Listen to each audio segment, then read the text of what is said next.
Ce briefing animé par le ministre de la Communication Patrick Muyaya était l'occasion de faire un état de lieu de la situation des réfugiés congolais au Burundi et en Tanzanie. Ainsi, la ministre d'État en charge des affaires sociales F. Bazaïba, qui revient d'une mission dans ces deux pays, en décrit comme une tragédie humanitaire.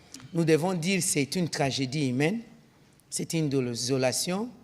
Moi-même, je me sens révolté de voir les compatriotes souffrir ainsi parce qu'ils n'ont pas fui la République démocratique du Congo parce qu'il y a la misère, ils n'ont pas fui les pays parce qu'il y a des problèmes climatiques, mais ils ont fui les pays à cause des hostilités dont ils sont victimes, ces compatriotes, à cause de l'agression rwandaise et perpétrée par les supplétifs M23. Au Burundi, globalement, il y a environ 250 000 Congolais. Les 250 000 sont parsemés dans environ 7 sites.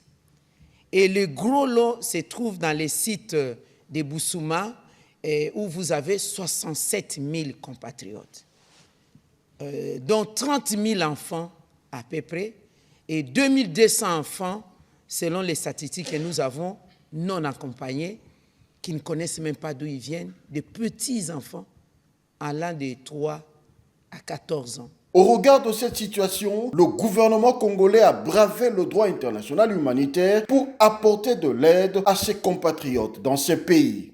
Le monde entier sait que le grand donateur de l'humanitaire, de l'aide humanitaire, les États-Unis, ont revu leur politique en cette matière et du coup, beaucoup d'agences qui étaient sur terrain en train d'exécuter à donner l'aide humanitaire, les ONG, les organisations internationales ont plié bagage.